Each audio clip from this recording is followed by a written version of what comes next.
Bueno, les decía que esto pues es prácticamente volver a recordar todo lo que nos han enseñado a lo largo de muchos años, hasta para los que son nuevos, que será que acaban de entrar a trabajar en el hospital, pues en la escuela lo habrán visto. Entonces vamos a hablar el día de hoy, primeramente vamos a hablar de la acción esencial número 5, que es el riesgo de, reducción de riesgo de infecciones asociadas a la atención de la salud, o sea, asociadas al IAS. Si me pasa la primera, por favor. Bueno, todos sabemos cómo surge esto, ¿verdad? Cómo nace vaya, parte de los antecedentes de todo lo que es, lo que vamos a platicar es básicamente sobre la estrategia que la OMS toma para esta acción número 5, ¿verdad? Entonces, todos sabemos que entre los antecedentes de este tema pues está de que el doctor Semmelweis fue el primero en identificar la necesidad de la higiene de manos. Y esto se hace, más bien él lo hace en base a observaciones que realizaba de todas las pacientes que atendía, las pacientes puérperas que él atendía y que de repente veía él que se infectaban y empezaba él a preguntarse por qué sucedía esto. De hecho, de este personaje hay todo un video que habla de toda esa historia de la higiene de manos, que es, pues, comento eso desde un principio porque, pues, la higiene de manos, pues, es la estrategia que se toma para poder llevar a cabo esta acción esencial número 5. Sí, entonces, pues, él cuando se da cuenta de que por qué sucede esto, entonces empieza él mismo a tomar medidas, para prevenirlo. Si me pasa la siguiente, por favor. Bueno, a pesar entonces de que, pues de esas dudas que había sobre su hipótesis, ustedes también quienes han visto este video saben de que este mismo personaje fue incluso catalogado como una persona con facultades mentales afectadas porque decían que lo tachaban de incongruente con lo que decía, lo tachaban incluso de loco.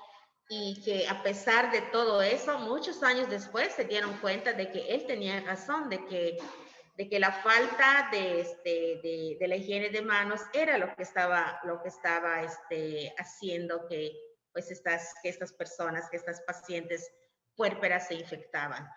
Entonces, pues bueno, esa es parte de la historia como les comenté, como les estoy comentando en este momento. La siguiente, por favor.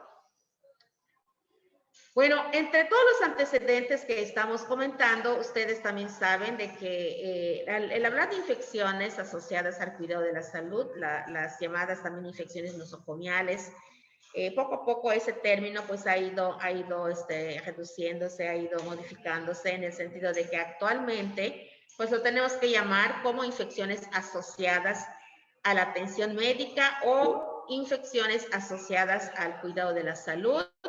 Y es el famoso IAS que en todo momento estamos comentando.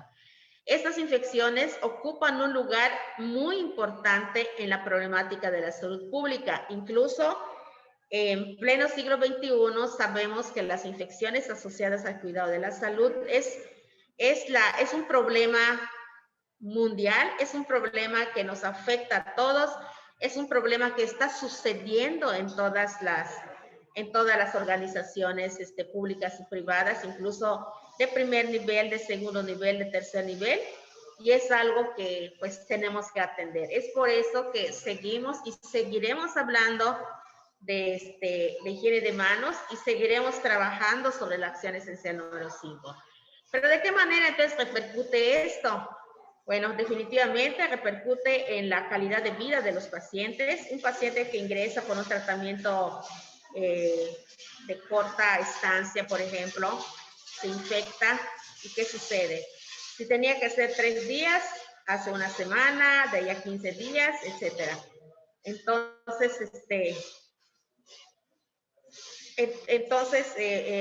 afecta de esta manera en la calidad de vida, por supuesto, en la morbilidad, aumenta el riesgo de que esos pacientes se compliquen más y también en la mortalidad, ¿verdad? Eso todos nosotros lo sabemos.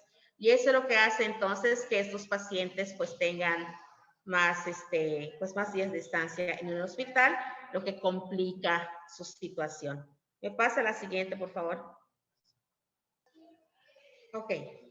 Bueno, pues esta definición, pues igual todos ustedes lo conocen, sin embargo, esta manera de repaso, de acuerdo a lo que dice la literatura, pues nos suelen a señalar que las infecciones asociadas a la atención de la salud, pues son aquellas infecciones que afectan a un paciente. ¿Cuándo? ¿En qué momento? En el proceso de asistencia hospitalaria, que no está presente ni incubándose en el momento de ingreso, se habla de 48 horas. Las que se contraen en el hospital posteriores al alta, muchas veces los pacientes se van de alta y se van bien, sin embargo, 24 horas después de que llega a su casa, empieza con fiebre, empieza con datos de alarma que dicen, bueno, ¿por qué sucede esto si mi paciente estaba bien, por eso se le dio de alta? Y también, pues, las ocupacionales del personal del centro sanitario. Actualmente estamos, pues, bueno, todos sabemos que la pandemia no ha acabado, ¿verdad?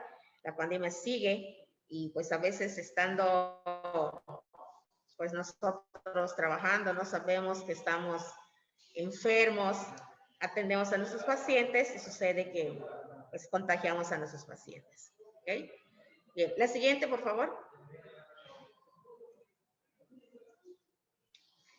Bueno, en unos datos revisados en estos documentos, pues insisto también, de aquí todos ustedes van a estar de acuerdo conmigo en esta parte de que pues actualmente el panorama actual de las infecciones asociadas a la atención médica siguen siendo alarmantes. Nada más a manera de ejemplo, en esta revisión, en este documento, nos señala que en Europa las días causan 16 millones de días extra de estancia hospitalaria y 37,000 muertes atribuibles a algún tipo de infección. Esto, por supuesto, implica un costo de más de 7,000 millones de euros aproximadamente. Y México no es la excepción. En México todavía tenemos datos alarmantes de infecciones que suceden y que pues al revisar la estadística de por qué está sucediendo y cuáles son los motivos por el que está sucediendo, a veces nos sorprendemos de que son cifras muy altas, pero que pudieron haberse prevenido. ¿Sí? Entonces, nada más pues a manera de información en este documento revisado, y si ustedes revisan igual otros documentos, se van a dar cuenta de que todavía estamos adoleciendo de ese problema de las infecciones asociadas a la atención de la salud. La siguiente, por favor.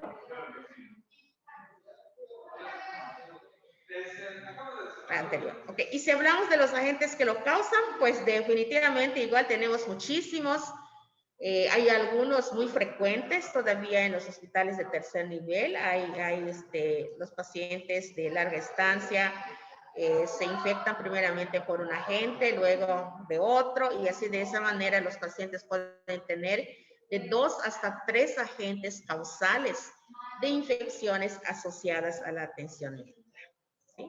Por mencionar algunos de ellos, aquí en esta lámina podemos ver tanto bacterias gram negativas como bacterias gram positivas, incluso levaduras, incluso virus y todos los agentes que podemos estar encontrando en nuestros hospitales. Muy bien, la siguiente, por favor. Y si hablamos de la pandemia, durante la pandemia y posterior a la pandemia, en el tiempo que estamos actualmente, pues también seguimos. A pesar de que pues actualmente la pandemia por COVID-19 ha disminuido en su hospital, bueno, tengo entendido de que sí hay, pero ya no tantos como antes. Con nosotros en el ISSSTE, por ejemplo, sigue habiendo, pero tampoco, no tantos como cuando estábamos en pleno 2020, entre junio y septiembre, por ejemplo, hablamos de 2021 igual. Sin embargo, todavía pueden seguir persistiendo esos microorganismos, por eso es que tenemos que seguir tomando las medidas adecuadas para poder evitarlos. Muy bien, me pasa la siguiente, por favor. Cuando se aborda la acción esencial número 5, que es el punto de nuestra charla el día de hoy, tenemos que considerarlo en dos aspectos. Prácticamente podríamos dividir en dos partes el abordar esta acción esencial número 5. ¿De qué manera? Primero, en un aspecto general, podemos hablar de que en los hospitales, pues existen estos comités para poder llevar a cabo todo lo que pudiera ser necesario para cumplir esa estrategia. Si hablamos del CODECIN, por ejemplo, en todos los hospitales hay CODECIN. Y las funciones que realiza el CODECIN son tan importantes y tan básicas también para poder cumplir esto, que CODECIN pues cumple con las funciones señaladas por la norma oficial 045. En la norma oficial nos señalan todos los puntos que tenemos que considerar. Entonces, desde el momento que el CODECIN cumpla con todos esos aspectos y junto a la vez con la unidad de vigilancia epidemiológica, quien es la responsable de observar y analizar pues todo lo que sea de ocurrencias de IAS, pues ya estamos contando con la participación de dos comités muy importantes para poder cumplir el objetivo de esta acción esencial número 5. Claro. La siguiente, por favor. Entonces, estamos mencionando las funciones del CODECIN y las funciones de la UV. Ok. Para que esto entonces pueda darse, o sea, cuando el CODECIN y la UV cumple con esas actividades, entonces ese programa integral de higiene de manos, pues deberíamos de tener y obtener excelentes resultados. ¿Qué ha pasado cuando se ha hecho algún estudio sombra? O en esos hospitales, sé que también hacen esos estudios. Se ha observado muchísimo, pues, quiénes sí se lavan las manos, quiénes no se lavan las manos, quiénes sí saben hacer la técnica, quiénes no. Hemos coincidido en algunos foros en que el problema no es no saberse la técnica. En algunas encuestas se ha visto de que todos se saben la técnica. Ahora, ¿qué es lo que sucede? Que no todas la hacen. Y la pregunta es, ¿por qué no todas la hacen? ¿Por qué cuando hay una supervisión? Y eso, pues hace poquito que realizamos una supervisión, veíamos todos se saben hacer bien la técnica. Pero algo así como que cuando nos damos la vuelta, van y se lavan las manos, así como sea, ¿no? Entonces, cuando esto se ha estudiado muy bien, se ha detectado, pues, quienes sí lo hacen bien y quienes no lo hacen, pero no, fíjense, no por falta de conocimiento. No es falta de conocimiento en realidad el problema. Más bien son situaciones de actitud, muchas veces, no lo sé, ese minuto que tardamos en hacernos la higiene de manos, puede parecer tan pesado cuando en realidad no lo es, ¿sí? Bueno, eso también lo vamos a contar en un momentito. Entonces, prácticamente la acción esencial número 5, pues nos lleva a que de lo que tenemos que estar insistiendo mucho es el cumplimiento de ese programa integral de higiene de manos para que pueda cumplirse ese objetivo que dice la acción esencial, o sea, ese objetivo de prevenir y de vigilar esas infecciones asociadas al cuidado de la salud. Prácticamente eso. Pero ¿cómo lo tenemos que hacer? Igual es de todos conocido cuáles son los 5 momentos de la higiene de manos, en qué momentos lo tenemos que hacer, cuáles son los 2 tipos de técnicas que tenemos que realizar para poder cumplirla, en qué momento lo tenemos que realizar. En esta gráfica, pues igual, yo creo que lo he visto, yo voy al Hospital Orán a supervisar alumnos, he visto la gráfica, este esquema en varios servicios, tal vez por la pandemia varios también se quitaron, pero pues ahora que se está retomando nuevamente todo esto, de hecho, la higiene de manos es el procedimiento que más se realizó durante toda la pandemia. Yo me acuerdo que llegué a decir, nunca había visto, ahora sí, tanta gente haciéndose correctamente la higiene de manos, porque sabían que si no lo hacían bien, corrían también el riesgo de contagiarse. Entonces, yo solamente aquí quiero recordarles cuáles son esos 5 momentos, y aquí lo podemos esquematizar. O sea, nos habla de que el primer momento es antes de tocar al paciente, el segundo momento antes de realizar cualquier tarea séptica, y como cuando les digo a los alumnos cuando les doy esta plática, ¿qué es una tarea séptica? Todo lo que tengas que hacer con el paciente, incluso la cuantificación de los signos vitales, incluso desde el momento que llegas al servicio, lo primero que tienes que hacer es lavarte las manos. Entonces, ese es el momento antes de realizar cualquier tarea séptica. Después, el tercero, cuando se está en el riesgo de estar en contacto con fluidos corporales. Antes era de que después de estar en riesgo, ahora es de que desde el momento de que puedas estar en riesgo, hay que lavarse las manos. Y el cuarto momento, pues por supuesto, después de tocar al paciente. Y el quinto, pues después del contacto con el entorno del paciente. Y nuevamente en esta misma lámina nos da a manera de ejemplo y nos dice y nos recuerda cómo se pueden cumplir esos 5 momentos. Y nos dice que en el primer momento de antes de tocar al paciente nos dice cuándo, y es lo que ya comentamos, cuándo, antes de tocarlo, antes hasta de saludarlo. ¿Por qué? Pues porque lo tenemos que proteger de todos los gérmenes que podríamos transmitirles, ¿verdad? Y si hablamos de la número 2, igual nos dice, ¿cuándo tengo que cumplir la número 2? Nos dice, pues, antes de realizar cualquier procedimiento, o sea, lo que decíamos hace un momento. ¿Y por qué lo tengo que hacer? Nuevamente la respuesta, todo es para proteger al paciente de todo lo que nuestras manos puedan tener. Muy bien, entonces, después de que hablamos de los 5 momentos de la higiene de manos y ya vimos cuándo lo tenemos que hacer, la acción esencial número 5 nos señala de que la técnica correcta, más bien no la acción esencial número 5, la OMS, a través de la acción esencial número 5, sabemos de que existen 2 técnicas para realizar la higiene de manos. La primera, pues ustedes también lo saben, la higiene de manos con agua y jabón, la cual tiene una duración de 40 a 60 segundos. Ese minutito que nos vamos a tardar a lavarnos las manos, para lavarnos las manos, pues es un minuto de vida, de más vida que le vamos a regalar al paciente, porque ya sabemos que el hecho de lavarnos las manos adecuadamente puede salvar la vida del paciente. Y bien lo dice también el eslogan de esta estrategia, que manos limpias salva vidas. Y eso pues es algo que todos nosotros sabemos.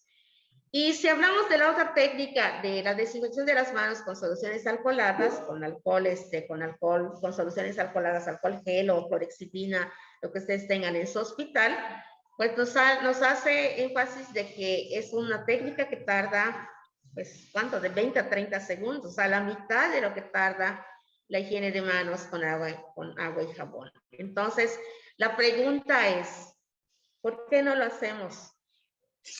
Los que lo hacen, de verdad, mis felicitaciones, qué bueno, de verdad que hay que estar haciéndolo en todo momento. Los que no lo hacen, la recomendación es esta, para esto sirve esa sensibilización, ¿de acuerdo? Entonces, no es nuestro objetivo ahorita en este momento mostrar la técnica de higiene de manos, el volver a recordarles cuáles son, cuánto tiempo lleva, cuáles son los pasos, lo tenemos en esta lámina, pero también yo sé que ustedes lo tienen también en sus unidades, pero sí vamos a hacer en un momentito un pequeño ejercicio para recordar esta parte de la higiene de manos. Entonces, si me pasa la siguiente, por favor. Ok, las recomendaciones que aquí les señalo, pues es lo que también ya les comenté.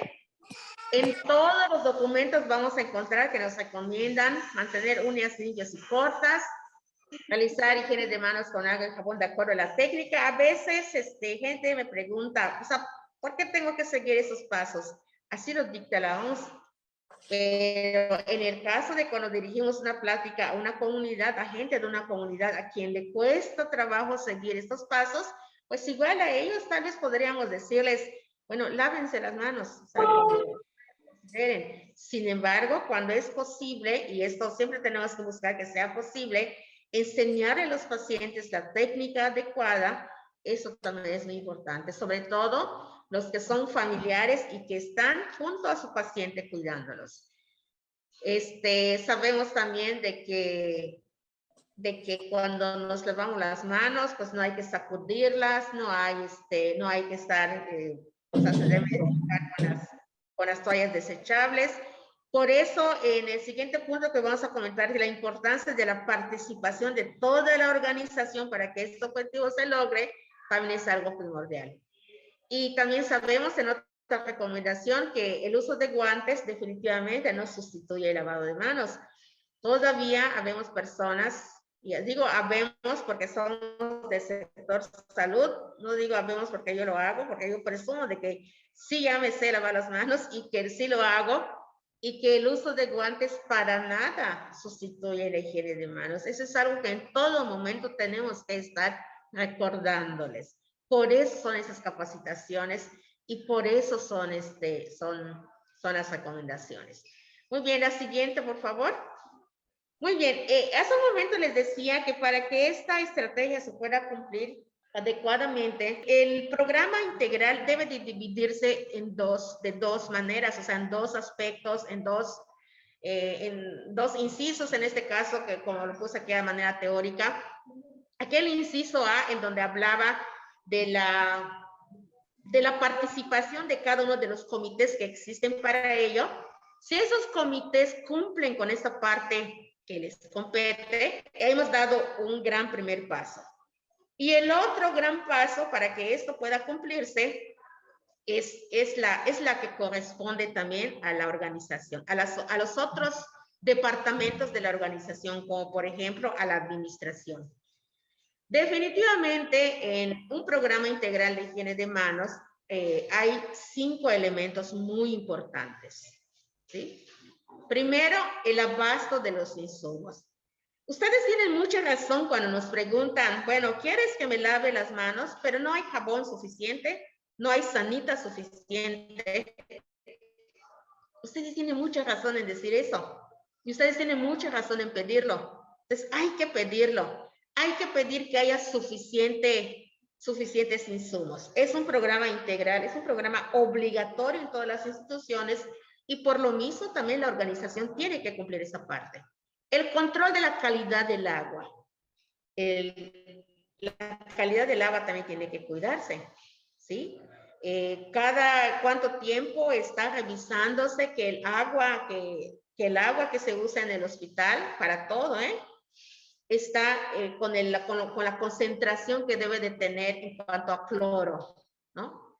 Si el agua que estamos utilizando es agua adecuada para todo lo que tenemos que hacer. Ciertamente eso no le corresponde a enfermería, tal vez no le corresponde al área médica. Hay un departamento también que les debe corresponder vigilar ese control de la calidad del agua. ¿De qué sirve que nos estén insistiendo en realizar una técnica de higiene de manos si el agua que estamos utilizando está contaminada? ¿Sí? Por eso es que les decía que en esta segunda parte, en ese segundo apartado, para poder cumplir esta acción esencial número 5, estos elementos juegan un papel muy importante. La capacitación del personal, la educación de los familiares y a los proveedores incluso es otro elemento muy importante. ¿Sí? En la parte de enseñanza y de capacitación está haciendo su parte, como por ejemplo el día de hoy, el que nos vuelvan a compartir una información que si bien ya la sabemos, pero que a manera de sensibilización tenemos que estar haciéndolo, es muy importante. Por eso es que nosotros en enseñanza tenemos que estar siempre, porque nos piden también información, nos piden que durante el año, mínimo cada 4 meses tengamos que cumplir un programa de capacitación, o a las otras áreas igual, enseñanza, educación continua. O sea, en todo momento tenemos que estar hablando de higiene de manos. Por eso es que de manera frecuente se está hablando de la acción esencial número 5. Educar a los familiares es algo muy importante. Igual, todos los servicios tienen un programa de trabajo Y en ese programa de trabajo seguramente tienen un programa de capacitación, tienen un programa de educación en salud para los familiares. Por eso les decía que a los familiares igual hay que enseñarlos. Déjenme decirles que por experiencia les puedo comentar que cuando enseñamos a los familiares a cuidar a sus pacientes, también a nosotros nos alivia la carga de trabajo. Y no es que le queramos dejar al familiar el cuidado de su paciente, sino que nos apoyan muchísimo con el simple hecho de lavarse las manos y de vigilar igual que su familiar esté también con las manos limpias antes de comer. Recuerden que el paciente cuando está hospitalizado pide el cómodo, él se le da y él solito lo toma y se lo coloca cuando puede hacerlo o su familiar. Y el simple hecho de haber tocado ese orinal o ese cómodo, pues el paciente ya tiene sucias las manos. Entonces hay que ver, alguien tiene que ver que también los pacientes se laven las manos. Entonces, el educar a los familiares y a los pacientes también es un elemento importante para eso.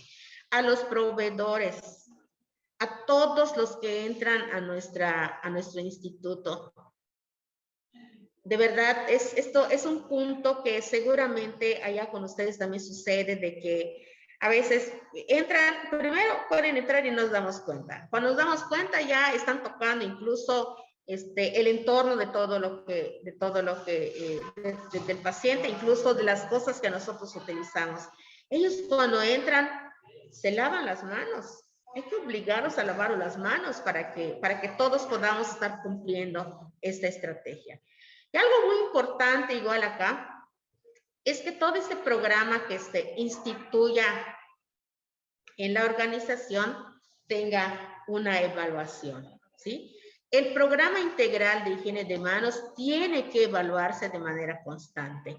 Tenemos que estar evaluando si el programa está teniendo impacto, tenemos que estar evaluando si se está cumpliendo el objetivo, la meta de capacitar al personal. Si mi objetivo era capacitar al 100% del personal, en este primer semestre, ¿qué porcentaje ya llevo? ¿Ya lo evalué? ¿Ya sé a cuántos ya capacité? Sí, ya capacité al 90%. Todavía me queda de aquí a diciembre para capacitar el 10%.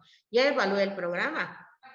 Sí, los responsables de estos programas son los que tienen que encargarse de evaluar de manera continua que el programa esté teniendo impacto, porque si no, entonces, ¿de qué sirve? No serviría de nada todo lo que estamos haciendo. ¿Sí? Entonces, por eso les decía de que es muy importante considerar estos apartados. ¿A qué le toca a los comités que existen para vigilar la prevención de infecciones relacionadas con las sillas? ¿Y qué le corresponde a la organización en cuanto a todos los procesos administrativos que tienen que cumplir, el cual ya señalamos algunos? Pásame la siguiente, por favor. Y aquí les hago una pregunta. ¿Cuál es la importancia que ustedes consideran de evaluar este programa integral de higiene de manos? ¿Sí? Seguramente ustedes me dirán, bueno, sí es muy importante porque tenemos que conocer esto, sí es muy importante porque pues, necesitamos demostrar que estamos cumpliendo. Incluso para nosotros, para el personal operativo, también es importante saber que sí se lleva a cabo esta evaluación, porque también ahí estaríamos viendo de qué sirve de algo que estemos sentados 2 horas escuchando una plática, porque entonces, ¿para qué serviría? ¿Sí?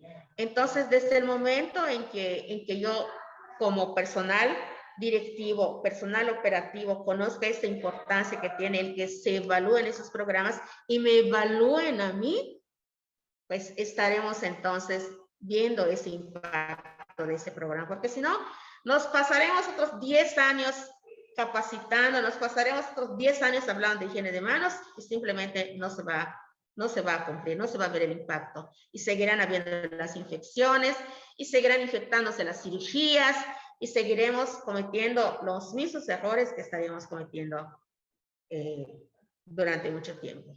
Pásame la siguiente, por favor. Definitivamente, el apego de los profesionales de la salud a la higiene de manos en general, y eso no lo digo yo, lo dicen los documentos revisados, dice que es menor al 60% a pesar de la sencillez, o sea, a pesar de lo fácil que es hacer este procedimiento. ¿sí? O sea, fíjense, menos del 60%. Y que las actividades de capacitación son desestimadas por ser consideradas una estrategia demasiado convencional. Así como que, otra vez higiene de manos, otra vez me van a decir que me tengo que lavar las manos. De esa manera respondemos muchos, ¿eh? Otra vez te mandan a una plática de higiene de manos, sí, eso ya me lo sé, ¿para qué voy? Yo sé que eso no sucede en el hospital donde ustedes están, sucede en otros lugares, ¿verdad? Pero la literatura señala eso, que el apego a esa higiene de manos no rebasa el 60%. Entonces, ahí es donde tenemos que estar trabajando, ¿sí? La siguiente, por favor. En un estudio que revisé, que fue del 2011, este autor, señalan que para evaluar el programa que habían implementado en su hospital, pues hicieron un proceso de intervención en el cual se incluyó la capacitación, como por ejemplo en este caso, y el uso de esa estrategia de la higiene de manos. ¿Okay? Evaluaron y estudiaron cuál es el apego a la higiene de manos y con esto pudieron demostrar que sí hubo reducción significativa en la tasa de infecciones. Es por eso que les comento la importancia de evaluar. O sea, yo ya capacité, ya di todo el año, pero ¿cuál es el resultado? ¿Sí? Está impactando. Porque si no sé si está impactando, insisto, no está haciendo de nada estar dando y dando capacitación. En cambio, sí veo que aquellas infecciones relacionadas con las sondas vesicales, aquellas infecciones relacionadas con las heridas quirúrgicas, desaparecieron o disminuyeron, entonces sí hay un impacto. Sí, pero solamente nosotros podemos estar allá viendo qué tanto está impactando. La siguiente, por favor. Y aquí va otra pregunta para ustedes, que seguramente, pues, habrá gente aquí que sí sabe cómo se evalúa el programa integral. Habrá gente que no. Yo insistía en que para los operativos también es muy importante saber. De hecho, hasta se deben de publicar esos resultados. Y no me refiero a publicar en un libro, sino publicar incluso en su tabla de control, en su tablero de control.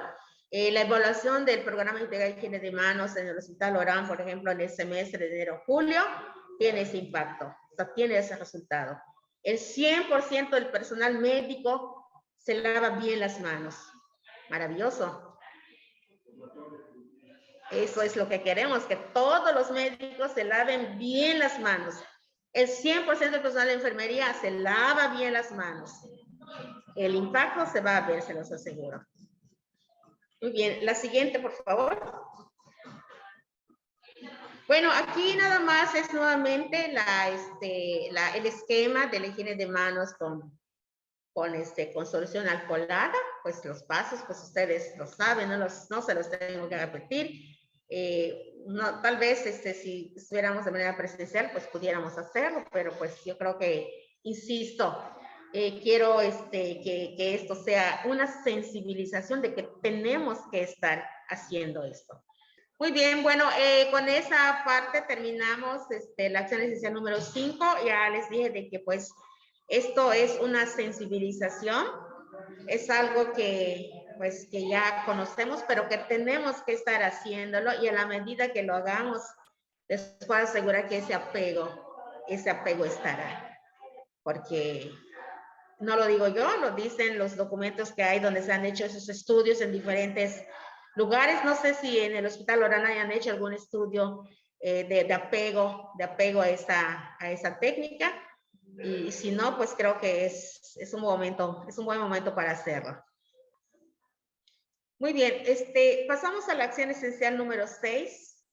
Aquí voy a irme un poquito más rapidito porque tenemos que terminar un poquito antes de las 12. La acción esencial número 6, reducción de riesgo de caídas al paciente, reducción de riesgo de daño al paciente por causa de caídas. Aquí quiero empezar con una pregunta para mis compañeras enfermeras. Sé que hay enfermeras igual en este grupo. Y preguntarles, ¿cuál es la escala de valoración de riesgo de caídas que usan en el hospital? Aquí Araceli Mon nos dice que es Trishon. Muy bien. Les quiero comentar que nosotros en el ISSSTE muchos años usamos JH Downton y es este año, apenas este año, de hecho todavía estamos aprendiendo la escala, que en realidad son muy semejantes. pero ahora por indicación nos están dando, nos están indicando de que tenemos que usar Pearson. Primero por lo que evalúa y luego también por la facilidad de utilizarlo, ¿sí? Es que bueno que coincidamos porque entonces vamos a platicarlo mejor. Nosotros estamos trabajando ahorita en ello, estamos dando la capacitación, las pláticas, hacer la infografía, los carteles, etcétera. Muy bien, entonces hablar de la acción esencial número 6 es hablar de la reducción de riesgo de daño al paciente por causa de caídas. El objetivo también, como lo señala el documento del Manual de Seguridad del Paciente, nos dice que es prevenir el daño al paciente, daños que estén asociados a las caídas en todos los hospitales, sea de primero, segundo, tercer nivel. Les decía que nuestra guía operativa, que recientemente en el ISSSTE tenemos, nos habla tanto de, a nosotros Hospital Regional nos toca del paciente hospitalizado, por eso es la seguridad del paciente en el entorno hospitalario. A las de primer nivel y segundo nivel se los dan para que cumplan en el ambiente, en el entorno, ambulatorio. Eso significa de que en todos los niveles tenemos que estar previniendo las caídas de los pacientes. ¿Okay? Muy bien, entonces es prevenir el daño al paciente asociado a las caídas en los establecimientos de atención médica del Sistema Nacional de Salud, mediante la evaluación y reducción del riesgo de caídas. Ese es el objetivo principal de la acción esencial número 6. La siguiente, por favor. Bueno, si definimos que es una caída, bueno, hay muchos conceptos de ello, ¿verdad? O sea, aquí en una de las revisadas les pongo que son sucesos involuntarios que hacen perder el equilibrio y dar con el cuerpo en el suelo o en otra superficie firme que lo detenga. O sea, nadie se cae a propósito, ¿verdad? O sea, todas las caídas suceden por accidente, suceden por perder el equilibrio, suceden porque me resbalé, suceden de muchas maneras. Y las lesiones de esas caídas, pues pueden ser incluso mortales. Y si hablamos de que nuestros pacientes tienen el riesgo de caerse cuando están hospitalizados, pues también estamos todos de acuerdo en ello. De hecho, si ustedes recuerdan, cuando empieza todo el programa de seguridad, siempre compararon que las personas están más seguras en un vuelo de avión que en un hospital. Y eso pues no puede ser, ¿verdad? O sea, nuestros pacientes cuando vienen a hospitalizarse es porque quieren estar bien. Muy bien, la siguiente, por favor. Bueno, entre los antecedentes de las caídas y de los riesgos de caídas, nos señalan que cerca del 14% de las caídas se presentan por un factor del medio ambiente o del personal que otorga la atención o de ambas partes, ¿sí? Entre los factores que pueden ser intrínsecos y extrínsecos, pues está la edad del paciente, las condiciones crónicas por padecer alguna enfermedad que lo debilita y que le hace perder fuerzas, equilibrio, etcétera. Hospitalizaciones prolongadas, sabemos que los pacientes están mucho tiempo acostados, luego cuando se levantan están mareados. Si hay antecedentes previos de caídas, si hay problemas de incontinencia urinaria que hace que el paciente en cada momento esté mojado, esté pues, bajándose o queriéndose bajar de la cama para ir al baño mojarse en la cama. También la alteración cognitiva es otro factor y el uso de medicamentos también, de medicamentos sobre todo psicoactivos, pero pues ahorita vamos a ver en la escala de que pues está clasificado de que pues desde el momento en que el paciente toma un medicamento tiene su riesgo. Muy bien, la siguiente, por favor. Las caídas también representan, así como las infecciones asociadas al cuidado, a la atención de la salud, también pueden ocasionarle una estancia prolongada a los pacientes, ¿sí? En cuanto a las caídas en su estancia hospitalaria, pues de un 30 al 40% experimentará algún tipo de daño. Los tratamientos adicionales pues requieren costos adicionales, por supuesto. Si un paciente que ya está por darse de alta se cae, pues seguramente se quedará otros días, ocasionando más costos al hospital. El 4% de los pacientes que se caen sufren lesiones graves como hemorragia, fracturas, incluso la muerte. Muchas veces hemos visto esos casos de que el paciente se cae y pues la situación que el motivo por el cual ingresó, resulta que se empeoró por esa caída. Muy bien, la siguiente, por favor. Eso entonces hace que también la morbilidad y la mortalidad también aumenten. Definitivamente las caídas nos tienen que preocupar. No deben caerse los pacientes. Sin embargo, sabemos también que nadie está exento. Todos pueden estar en riesgo. Más si los factores que lo condicionan, pues, o más bien hay factores que lo puedan favorecer, como por ejemplo algunos de los que vamos a comentar. Desde el momento en que el paciente ingresa, por eso la importancia de hacerle esa valoración y saber cuál es su riesgo de caídas. El objetivo principal de esta acción esencial es precisamente valorar, revalorar para prevenir esas caídas. ¿Okay? Por eso es que pues, se necesita de la participación de todos, por eso requiere un enfoque multidisciplinario. Todos tenemos que ser responsables de este paciente, todos tenemos que evitar que se caiga. Desde el médico que lo ingresa, tiene que saber cuál es el riesgo de caídas que tiene ese paciente. A veces creemos que porque es joven, pues no tiene riesgo de caerse. No, también el joven, si tiene todos los otros factores, también se va a caer. A veces pensamos que solo por la edad tiene su primer riesgo. Y es así, por la edad sí es su primer riesgo, pero también se le suman otros. ¿Okay? Entonces, todos se pueden caer. La siguiente, por favor. ¿Quién y cuándo corren el riesgo? Pues ya lo dijimos, los pacientes con todos los factores que lo pueden condicionar, pero sobre todo el rango medio de edad de los pacientes que se caen, la literatura nos señala que va entre los 64 y 75 años. El aumento de comorbilidades y otros procesos médicos como hipotensión, debilidad muscular, debido a los cambios fisiológicos, los predisponen a que sufran caídas, y esto es de un estudio de Abreu realizado en 2017. La siguiente, por favor. También fíjense qué curioso, cuando revisaba este documento, yo pensaba que los pacientes tenían más riesgo de caerse en las noches. En este estudio, encontraron de que la incidencia de caídas fue más alta en la mañana que en otros turnos. Después, el siguiente turno, en donde los pacientes se caen más, fue en la noche. Y la tarde, pues es un turno en donde se caían menos los pacientes, según los resultados que esos autores les arrojó este estudio. ¿Sí? Entonces, aquí nos señala un porcentaje de que la incidencia de caídas en los turnos de la tarde y la noche aumentaron del 39% en 2007. Fue un estudio que hicieron durante varios años, al 57% en 2008, y el de 2009 les aumentó al 64%. ¿Por qué habrá sucedido esto? Sí, seguramente en el 2007 cuando hacen esto, pues van mejorando estrategias, van mejorando prácticas, pero en vez de disminuir fue aumentando. Lo decía yo hace un momento, no es que no lo sepamos, sino que a veces no lo hacemos. Que la cama donde voy a poner al paciente, no hay más camas, es la única, pero no tiene barandales.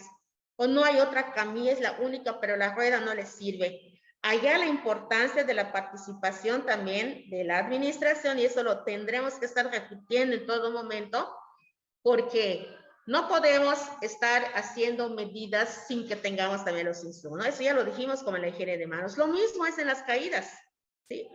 El dato curioso en este estudio, les decía, es que yo decía, bueno, ¿por qué se caen más en la mañana? Sí, en la mañana hay más personal en la mañana que en la noche, pero también en la mañana hay más procedimientos. En la mañana todo el mundo está ocupado con los baños, con trámites, con un mundo de cosas que nos quitan tiempo también, ¿verdad? Entonces, por eso es muy importante que todos estudiemos, todos investiguemos todos esos fenómenos que ocurren en nuestro hospital. No sé si alguna vez alguno de ustedes haya hecho algún estudio donde vean, primero, ¿de qué edad son los pacientes que se caen? Segundo, ¿de qué padecimientos son los pacientes que se caen? Son datos muy interesantes para poder revisar, ¿eh? Pero hay algo más curioso en la siguiente lámina, por favor, que también me llama mucho la atención. Aquí, ¿quiénes se caen más, los hombres o las mujeres? ¿Quién creen ustedes que se cae más? ¿O por qué creen ustedes que se caen más los hombres que las mujeres? Porque es cierto, se caen más los hombres, así es. ¿Por qué creen? son más inquietos, dice Juana. Es cierto, son más inquietos, pero también en uno de esos estudios se resaltaron de que son impacientes, así es igual, no piden ayuda. Para muchos pacientes varones no les es fácil pedirle ayuda a la enfermera, pedirle ayuda a las personas que podrían estar cerca, quieren hacer solo sus cosas, si se quieren ir al baño aunque estén mareados, se quieren levantar solitos y no piden ayuda. En cambio la mujer, no, la mujer sí pide ayuda. Y sí hay estadística que señala que los hombres se caen mucho más que las mujeres y se caen más en la mañana que en la noche. Muy bien, la siguiente, por favor. Bueno, ya habíamos hablado de las causas intrínsecas y extrínsecas, pero aquí comentamos algunas de ellas. Entre las causas intrínsecas, la siguiente, por favor. Podemos mencionar, como ya lo habíamos comentado, la edad, la urgencia para ir al baño, en sus prisas de que quiere ir, se levanta y se cae. La debilidad de los músculos, también en el caso de los pies, no tienen fuerzas, llevan muchos días acostados, se quieren levantar solos y se caen. Por supuesto, problemas neurológicos, y si toman medicamentos, más todavía. Y las caídas previas también están señaladas dentro de las causas intrínsecas. Tiene una caída previa, es probable que tenga una segunda. Ok, la siguiente, por favor. Entre las causas extrínsecas, pues la falta de insumos, definitivamente. Así quiero traducir todo lo que pudiera hacerle falta en la estructura del hospital. Los baños no tienen barras, los pisos no son los más adecuados, son muy resbalosos, no tienen antiderrapantes, etcétera. Falta de sensores de alarmas en las camas de los pacientes. El paciente no puede llamar para decir que tiene una urgencia. Y por supuesto, pues la infraestructura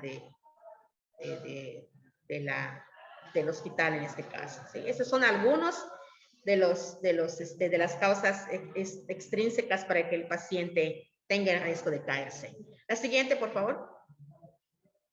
Bueno, entonces, las 8 acciones esenciales para la salud del paciente nos da la acción esencial número 6 para abordarla, para prevenir el riesgo de las caídas de los pacientes, ¿sí? Y que se basa en 3 puntos importantísimos. Pásame la siguiente, por favor. La primerita, pues, es la valoración. Luego, la revaloración. Un clic más, por favor.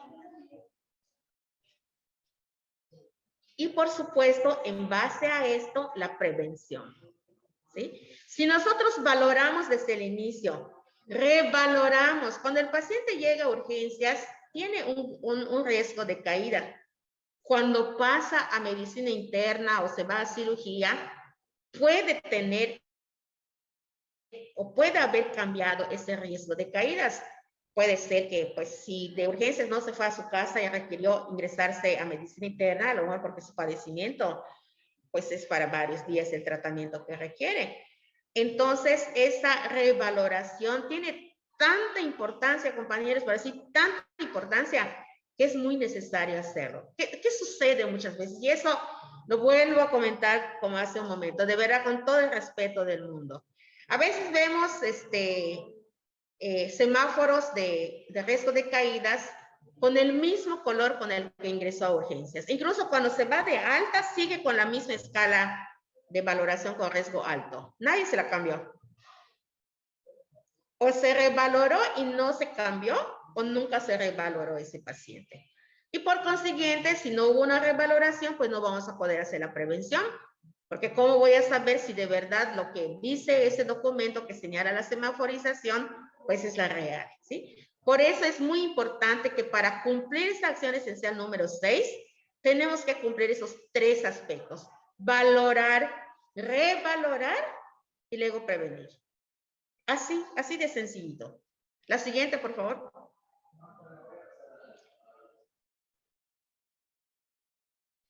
¿Y cuándo tengo que revalorar? ¿O cuándo tengo que valorar y revalorar? Todos lo sabemos, compañeros. Cuando ingresa, cuando cambia de turno, cuando cambia de servicio, cuando se identifican cambios en el estado clínico, ingresó a urgencias y a las 12 horas está más somnoliento, está más soporoso, seguramente ese riesgo de caídas habrá cambiado. Cuando hay cambios en el tratamiento también, se tiene que identificar ese riesgo de caídas y por supuesto tiene que hacerse esa semaforización. Es muy importante, para eso nos dan esas escalas.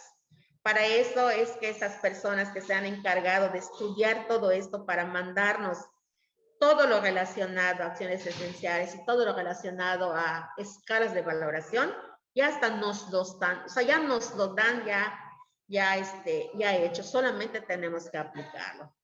¿Sí? La siguiente, por favor. Bueno, entre las medidas de seguridad, que también sé que ustedes lo tienen muy en cuenta, pero pues vale la pena volver a recalcar, es informar al paciente. Se debe informar al paciente, a la familia o al acompañante cuál es su riesgo de caída.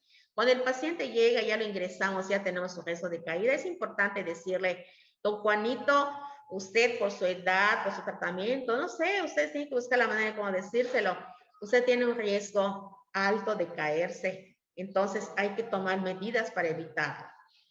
Favorecer un entorno seguro, la unidad del paciente tiene que estar limpia, ordenada, funcional, nada que tenga que atravesarse cables en donde si el paciente se levanta solo pueda caerse, o sea, que su unidad esté limpia y esté ordenada. Hay que orientar al paciente o familiar sobre las medidas de seguridad, sobre el uso de dispositivos para que pueda movilizarse el paciente. Aquí dice, perdón, oriental es orinal. Acompañarlo para el uso del orinal, mostrarle cómo colocárselo incluso, así cuando va al baño, así cuando usa el cómodo, etcétera. Usar barandales arriba, si la cama tiene barandales, hay que subirlas. Alguien me decía una vez, es que se las subo, pero pues él en su intento de querer bajar se la brinca. Sí sucede, por eso tenemos también que estar pendientes de la vigilancia continua con estos pacientes.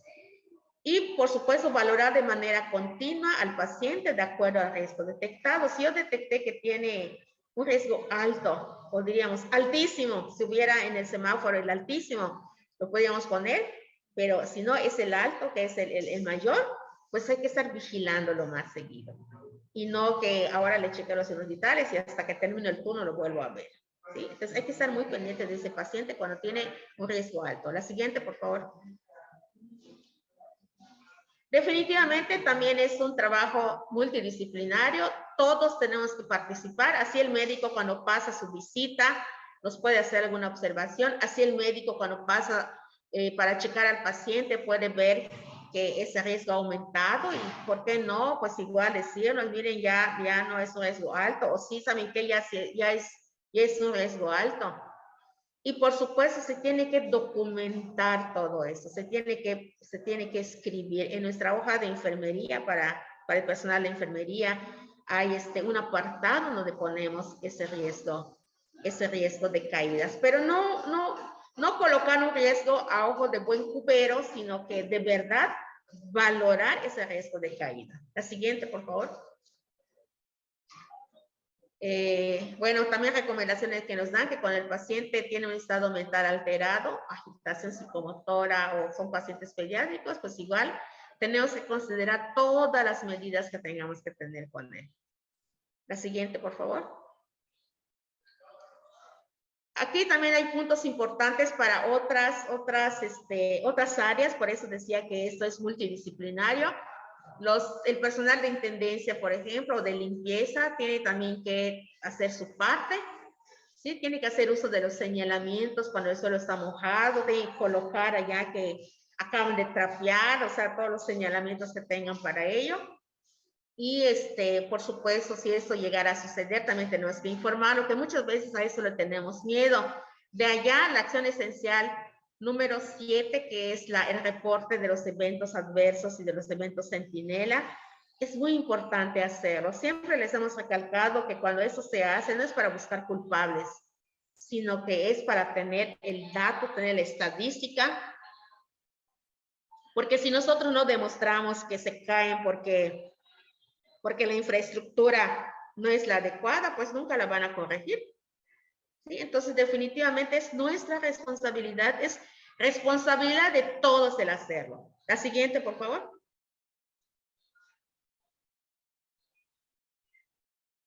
Y bueno, aquí existen los instrumentos de valoración, que es lo que vamos a ver a continuación. Por eso les preguntaba qué escala de valoración se usa en el Hospital Orán. Y ya me dijeron que es Crichton. Entonces, ¿cómo se usa Crichton? Vamos a ver, debe ser la siguiente, por favor. Bueno, la escala de Crichton, les decía que nosotros aquí en el ICE todavía lo estamos aprendiendo, ya nos habíamos acostumbrado 10 años con JH Downton. La escala de valoración de riesgo de caídas de Crichton califica lo siguiente. Fíjense, califica la limitación física, el estado mental alterado, el tratamiento farmacológico, los problemas de idiomas o socioculturales, y los problemas sin factores de riesgo evidente. En total, tiene una escala de 10 puntos que cuando se traduce en la valoración que se realiza, pues se determina de esta manera. El paciente tendrá un riesgo alto y se pondrá en color rojo cuando el puntaje va de 4 a 10. Y es de color amarillo cuando el puntaje va de 2 a 3 y es un riesgo medio. Y es un riesgo verde de 0 a 1 punto cuando vaya de bajo riesgo cuando pues cumple esos factores. Pero insisto, el hecho de que tenga un riesgo bajo y esté en color verde no significa que el paciente no se pueda caer, eso ya lo dejamos claro, ¿sí? Entonces es muy importante considerar esto. Comparando la escala de Crichton con la escala de JH Downton que antes nosotros íbamos, definitivamente Crichton es más sencillo, ¿eh? Y eso lo estamos notando ahora que nosotros estamos haciéndolo. Entonces, aquí la recomendación para ustedes del Hospital Orán que se llevan Crichton, pues hay que estar haciéndolo, hay que estar valorando al paciente. Eviten, por favor, estar valorando, como lo dije así, a simple vista. ¿Ves? Es un paciente adulto mayor, por su edad, tiene un riesgo alto. Sí, seguramente sí, pero sí tenemos que calificar la escala de riesgo para poder estar seguros de que ese es. Y una manera más esquematizada, pásenme la siguiente, por favor. Una manera más esquematizada aquí, así nos muestran la escala de Crichton, ¿sí? Nos dice de los puntos que califica en cuanto a la limitación física. Aquí nos dice que pues es el impedimento, defecto o restricción que reduce las posibilidades de realizar actividad por sí mismo. O sea, tiene una prótesis, tiene una fractura, ¿qué tiene ese paciente que le limita, que le da esa limitación física? Entonces yo valoro, sí lo tiene, sí, entonces es 1 y le doy allá el puntaje. En cuanto al tratamiento farmacológico, ¿qué medicamentos toma? Dice, medicamentos que por su naturaleza provocan efectos específicos o secundarios considerados de riesgo. Por ejemplo, los que toman diuréticos, psicotrópicos, hipoglicemiantes, ¿sí? Con el simple hecho de tomar algunos de sus medicamentos, el paciente ya tiene su punto. No toma ninguno de estos. Bueno, entonces tiene 0. ¿Sí? Problemas de la comunicación. Yo sé, insisto, yo voy al Hospital Orán, sé que hay pacientes que no hablan español, sí lo entienden, pero no lo hablan, o hay unos que de plano no lo hablan ni lo entienden. Entonces, esa barrera de la comunicación que hay es un factor importante en la prevención de caídas, porque yo podría estar preguntándole algo que no me entiende o que yo no le entiendo la respuesta y evaluar equivocadamente este punto de problemas de la comunicación. Yo le digo mucho a mis alumnos la importancia de al menos entender y comprender la lengua maya. Y les digo, cuando tu paciente te diga Shipal y no sabes qué te está diciendo, ¿cómo lo vas a atender? Y me decía, pues le pregunto al que sabe. Sí, pero mientras lo vas a buscar, el paciente se te va a caer. Sí, entonces es muy importante esta parte de los problemas de la comunicación. Y el estado mental también es algo muy importante a considerar. En el estado mental, pues se califica la desviación del estado del equilibrio y adaptación activa que no permite al individuo interactuar con su medio ambiente. O sea, no sé, pacientes tal vez con algún padecimiento mental un padecimiento psiquiátrico incluso. Entonces, desde el momento en que el paciente tiene esa situación, pues también tiene ya su puntaje. La escala de Christon especifica muy bien cada uno de estos aspectos. Si yo no, supongo que sí lo tienen, sin embargo, si no lo tienen, con mucho gusto yo les puedo pasar el nuevecito que nos acaban de enviar a nosotros en el ICE, se lo puedo dar a la maestra, a la jefa Ligia, para que se los haga llegar, pero si no, pues no ha tenido mucho cambio en realidad. Y si lo usan desde hace mucho tiempo, pues es volver a repasarlo para hacerlo mejor. Sí, esa es la recomendación. Y evalúa si no hay, o sea, sin factores de riesgo. Y al final, como les dije en la diapositiva anterior, se hace la sumatoria y se ve cuál es el riesgo que va a tener el paciente, ¿no? Si es un riesgo bajo, si es un riesgo moderado o bajo, mediano, perdón, o un riesgo bajo. O sea, ¿cómo está ingresando mi paciente? Pero, insisto, la importancia de volver a calificar para, pues, estar seguros de cómo está nuestro paciente. La siguiente, por favor. Bueno, rápidamente creo que no nos daría tiempo, es un caso largo, pero sin embargo van a tener ustedes el material. Aquí la invitación es invitarles a hacer valga la redundancia, invitarles a hacer este ejercicio. Este ejercicio me sirvió en una plática anterior para evaluar, para hacer las 8 acciones esenciales. En este caso, solamente nos va a servir para que ustedes evalúen el riesgo de caídas, ¿sí? Lean todo el caso clínico, jefa Ligia, si se los puede, pues, pedir más adelante, por favor, que lean el caso clínico y que evalúen, que hagan la evaluación de la escala de riesgo de caídas del paciente con este caso clínico. ¿Qué aplica para ese paciente? ¿Riesgo bajo, riesgo alto o riesgo medio? Sí, es posible que hagan eso. Ok, pues es que con este caso clínico ustedes evalúen el riesgo de caídas de este paciente y puedan, a manera de ejercicio, pues aplicar la escala de Christon que también tienen en la presentación. La siguiente, por favor. Ese sigue siendo el caso clínico. Y bueno, esta es una tabla que encontré en un estudio que se hizo, en el Manual de Seguridad del Paciente del Instituto Nacional de Cardiología Ignacio Chávez, ¿sí? Ellos tienen esta tablita, quise compartirlo con ustedes, de las medidas que se tienen que tomar de acuerdo al riesgo detectado de los pacientes. Prácticamente son similares, ¿eh? Nos dice, por ejemplo, que para el riesgo bajo, aquí nos menciona todas las actividades que tendríamos que hacer para el riesgo bajo, nos señala cuáles serían para el riesgo medio y luego nos señalan cuáles serían para el riesgo alto.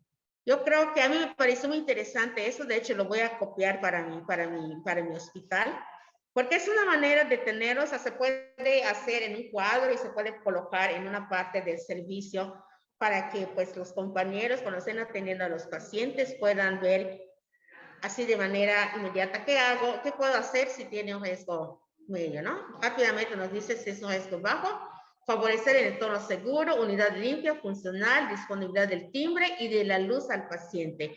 Sobre todo en las noches, a veces la iluminación no es la más adecuada. A veces el área no está ordenada como dijimos que tiene que estar y el paciente se tropieza. Incluso nosotros, los trabajadores, podemos estar pasando esto. Orientación al familiar o al paciente sobre las medidas de seguridad. Ok, y esta es la última diapositiva. Igual ustedes ya tienen el material, pueden usarla, para eso es. Okay, y si se fijan, pues básicamente en el primer punto tiene todo, usted tiene la misma medida y va cambiando de acuerdo al riesgo detectado. Muy bien, me pasa la siguiente, por favor. Y bueno, de manera general, ya para concluir, pues algunas medidas de seguridad para prevenir las caídas, pues por supuesto colocar un banco de altura cerca de la cama del paciente, pero vigilarlo. Realizar su gestión en caso de ser necesario, pero también ustedes ya saben lo que se tiene que cumplir para hacer esto. Colocar en la regadera una silla de baño para el paciente, levantar los barandales de la cama o camilla, verificar el funcionamiento de los barandales. O sea, son medidas que ya habíamos comentado. La siguiente, por favor. Y para enfermería, para todos en realidad, pero sobre todo para enfermería, ya lo dijimos igual, en qué momentos tenemos que estar evaluando ese riesgo de caídas. La siguiente, por favor. En enfermería tenemos la NIC para estar buscando los diagnósticos o las etiquetas diagnósticas o los dominios afectados para poder establecer un plan de intervención. Sí, intervenciones NIC, en donde nos habla de seguridad y control de los riesgos. Aquí están algunos de los diagnósticos de enfermería.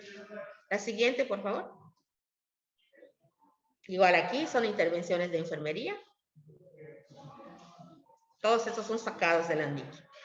Y para concluir, pues definitivamente vuelvo a insistir, la prevención de caídas de los pacientes hospitalizados es tarea de todos, compañeros.